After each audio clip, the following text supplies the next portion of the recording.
Shri Chandrashekhar ji. Madam धन्यवाद सभापति महोदया। आओ झुककर सलाम करें उनको जिनके हिस्से में मकाम आता है। बहुत खुशनसीब होते हैं वो लोग जिनका लहू देश के काम आता है। मैं सबसे पहले ऑपरेशन सिंदूर में जो हमारे देश की सेना है उसने जो पराक्रम दिखाया, शौर्य दिखाया, उसके लिए उनको सैल्यूट करता हूं, जय भीम करता हूं। और पहलगाम हमले में जो निर्दोष हमारे नागरिक शहीद हुए या अन्य जो लोग उसके बाद सीज फायर के बाद जो शहीद हुए, उन सभी लोगों के लिए प्रार्थना करता हूं कि उनके परिवारों को कुदरत दुख सहने की शक्ति दे। महोदया, मेरे कुछ सवाल हैं सरकार से। क्या सरकार यह स्पष्ट कर सकती है कि आतंकियों को भारत क्षेत्र में प्रवेश और पहलगाम जैसे पर्यटन स्थल पर पहुंचने में किसने मदद की? क्या सुरक्षा एजेंसियों को इस हमले की पहले से कोई खुफिया इनपुट प्राप्त हुए थे? यदि हां तो उन पर क्या कार्रवाई हुई? पहलगाम हमले में शहीद हुए नागरिकों और स्थानीय ड्राइवर माजिद खान के परिजनों को सरकार द्वारा क्या मुआवजा और सहायता दिया गई? क्या सरकार पर्यटकों की सुरक्षा सुनिश्चित करने के लिए विशेष स्टैंडर्ड ऑपरेटिंग प्रोसीजर लागू कर रही है? क्या भारत सरकार ने अंतर्राष्ट्रीय मंचों पर यह मांग रखी है कि जब तक पाकिस्तान आतंकवाद पर कठोर कार्रवाई नहीं करता तब तक उसे किसी प्रकार की आर्थिक सहायता न दी जाए? ऑपरेशन सिंदूर के बाद जब पाकिस्तान ने जवाबी हमले किए और 21 भारतीय नागरिक शहीद हुए, यहां तक कि हमारे गुरुद्वारों को भी निशाना बनाया गया, तब सरकार ने सीज फायर की अनुमति क्यों दी? क्या यह भारत की कूटनीति कमजोर नहीं दर्शाता? सभापति महोदया, मुजफ्फरनगर में हमारे जिला सचिव हैं भाई कामिल, उनके परिवार के 2 बच्चे भी इस हमले में शहीद हुए थे। क्या सरकार ये मानती है कि टीआरएफ द्वारा इस हमले में खासतौर पर हिंदू पर्यटकों को निशाना बनाना भारत में सांप्रदायिक द्वेष को बढ़ावा देने का प्रयास था? यदि हां तो इसे रोकने हेतु सरकार ने क्या रणनीति बनाई? सरकार उस मुस्लिम पोनी ऑपरेटर को क्या सम्मान देगी जिसने अपनी जान देकर तीर्थयात्रियों की रक्षा की? क्या उसे शहीद घोषित किया जाएगा? पाकिस्तान को हाल ही में आईएमएफ द्वारा $2 अरब से अधिक की सहायता राशि दी गई है। क्या भारत ने औपचारिक रूप से आईएमएफ और अन्य वैश्विक संस्थाओं के समक्ष आपत्ति दर्ज कराई है? क्या सरकार ने जांचा है कि आईएमएफ या अन्य विदेशी मदद का कोई हिस्सा आतंकवादी गतिविधियों में उपयोग तो नहीं हो रहा है? क्या सरकार ये स्वीकार करती है कि पहलगाम हमले में खुफिया तंत्र पूरी तरह विफल रहा है? यदि हाँ तो कौन जिम्मेदार है और उसके विरुद्ध क्या कार्रवाई होगी? क्या सरकार स्पष्ट कर सकती है इतने भारी सुरक्षा प्रबंधों के बावजूद टीआरएफ जैसे आतंकवादी संगठन के सदस्य भारत में प्रवेश कैसे कर जाते हैं?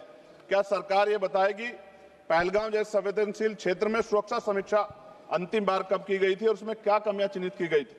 प्रधानमंत्री जी ने इस हमले के बाद पहलगाम का दौरा क्यों नहीं किया जबकि देश भर में भावनात्मक उबाल था? क्या सरकार ने शहीद हुए नागरिकों के परिजनों को आर्थिक मदद व स्थायी सहायता प्रदान की? यदि हाँ तो उसका विवरण सदन में प्रस्तुत करें।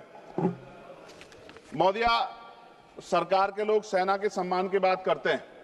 इस घटना के बाद सेना के जवान अमरनाथ यात्रा की ड्यूटी पर जा रहे थे, ऐसी रेल दी गई उनको जिसकी हालत बड़ी खराब थी। सेना के जवानों ने मना कर दिया कि हम इस रेल में नहीं बैठेंगे। 4 दिन बाद बदलनी पड़ी। और सरकार के नेताओं की भाषा देखिए, कर्नल सोफिया कुरैशी के बारे में किस तरह के शब्द यूज किए गए, इन पे भी हमें चिंता करनी चाहिए। देश की सेना के लिए मेरी मांग है महोदया कि सेना और अर्धसैनिक बलों के वेतन को टैक्स मुक्त किया जाए, बैटल ऑफ ऑनर से सम्मानित, क्योंकि ये इस समय ऐसा विषय चल रहा है कि देश की सेना पे हमें गौरव है, गर्व है, लेकिन जिस तरह से आतंकवादी गतिविधियां बढ़ी है, मेरी मांग है कि बैटल ऑफ ऑनर से सम्मानित चमार रेजिमेंट को बहाल किया जाए, Gurjar regiment, Mehtar regiment, Yadav regiment बनाई जाए, क्योंकि देश का जो किसान का मेरा उसके अंदर देश का जो गांव में रहने वाला जो व्यक्ति है उसके अंदर देश प्रेम का जज्बा बहुत जबरदस्त है। अगर इनको मौका मिलेगा तो शायद पाकिस्तान छोड़िए, चाइना की हिम्मत भी नहीं होगी कि हमारे देश की तरफ आंख उठा के देख ले। महोदया, बाबा साहब अंबेडकर कहते थे हम प्रथम और अंत्य भारतीय हैं। भारत की आन पे जब आंच आती है तो जिस तरह इस बार प्रदर्शन हुआ, एकजुट रहा देश, सारा विपक्ष हो पक्ष हो सब एकजुट रहे, ऐसे हमें एकजुट रहना चाहिए। अगर हम एकजुट रहेंगे तभी हम आतंकवादियों से लड़ पाएंगे। महोदया, 1965, 71, 1999 के युद्ध में किसी भी अरब देश ने पाकिस्तान का साथ नहीं दिया था, लेकिन आज एक एक भी अरब कंट्री हमारे फेवर में नहीं खड़ी। क्या हमें अपनी फॉरेन पॉलिसी पर नहीं सोचना चाहिए कि ऐसा क्या हो गया कि हमारी राजनीतिक जो भारतीय की लोकल राजनीति है, इसके चक्कर में क्या हमारी फॉरेन पॉलिसी या हमारे मित्रों को के मन में पीड़ा तो नहीं पहुंच रही है? पाकिस्तान ने कहा और आपने मान लिया, और आपने सीज फायर का आज रक्षा मंत्री जी को मैंने सुना, उन्होंने कहा भाई, उन्होंने कहा कि महाराज हाथ जोड़ते हैं, छोड़ो, उन्होंने कहा और आपने मान लिया। लेकिन फिर उसके बाद 10 तारीख को दोबारा से जो है ड्रोन उड़े और 15 लोग शहीद हुए, 43 लोग घायल हुए। हम अपने आम नागरिकों को क्यों, जबकि मान रहे हैं, मैंने रक्षा मंत्री जी को सुना, वो कह रहे हैं कि ऑपरेशन सिंदूर खत्म नहीं हुआ, ये रोका गया, इसका मतलब हमें खतरा है कि दोबारा भी हमला हो सकता है, पाकिस्तान अपनी हरकतों से बाज नहीं आ रहा। तो हम अपने आम नागरिकों को और सेना के जवानों के जीवन को खतरे में क्यों डाल रहे हैं भविष्य में? क्या हमें इसके पुख्ता और परमानेंट इंतजाम नहीं करने चाहिए? जैसे अगर सरकार को, मैंने कई बार सुना सरकार के लोग अखंड भारत की बात करते हैं, इससे अच्छा मौका आपको काम मिलता। पीओक्यू लेने के बाद हमारे उत्तर प्रदेश के मुख्यमंत्री बार बार कहते हैं कि चुनाव में कह रहे थे 6 महीने के बाद पीओक्यू इधर होगा, अगर सरकार बन की, जनता ने तो मौका दे दिया, कहां है पीओक्यू? क्यों नहीं लेके आए इस बार आप लोग? तो पहली सीढ़ी तो इस बार ही चढ़ गए थे। जिस तरह से मीडिया ने माहौल बनाया था मोदिया, तो ऐसा लगा कि अगर देश की सेना ने जो हिम्मत जुटाई थी, सरकार मदद करती, तो माननीय नरेंद्र मोदी जी पाकिस्तान के भी प्राइम मिनिस्टर होते इस बार, इसी बार, और फाइनेंस मिनिस्टर बैठी है हमारी, ये पाकिस्तान की फाइनेंस मिनिस्टर होती। इस तरह के हालात बने हुए थे और ऐसा मौका चूकना ही नहीं चाहिए था।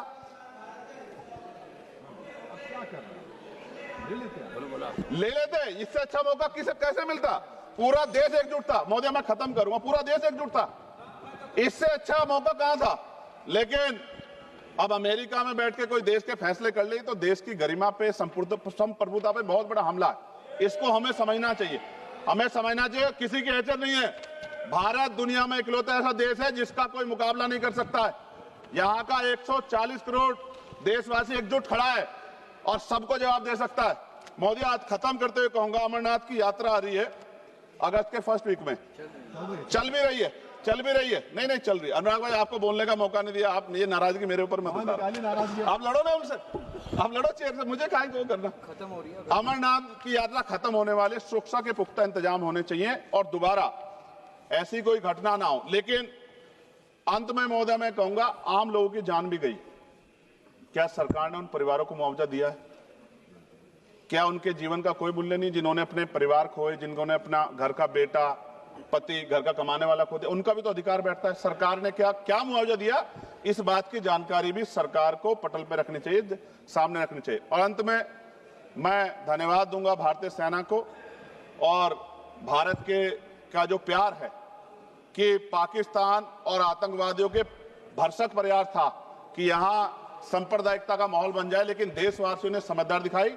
और कश्मीरियों को भी मैं बहुत धन्यवाद देता हूं कि उन्होंने कोशिश की कि किसी भी तरह से कश्मीर के ऊपर जो ये इतना बड़ा इल्जाम लगा है, ये इल्जाम में कश्मीरी शामिल ना हो और ऐसे आतंकवादियों पर सख्त कार्रवाई। पता लगा है कि महादेव, ऑपरेशन महादेव हुआ है और यही पता लगा कि वो तीनों आतंकवादी मारे गए हैं। लेकिन मैंने अखबार में ये भी पढ़ा था कि वो जो मुख्य आरोपी था कुछ दिन पहले पाकिस्तान में था। कोई पिकनिक चल रही है कि उधर भी चले जाते, इधर भी आ जाते? क्या है बॉर्डर पे ऐसा?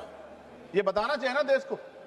मैं आपका धन्यवाद करूंगा और भारत की महान सेना को मैं बधाई देता हूं, उनके लिए मंगल कामना करता हूं। जय भीम, जय भारत। महोदय धन्यवाद।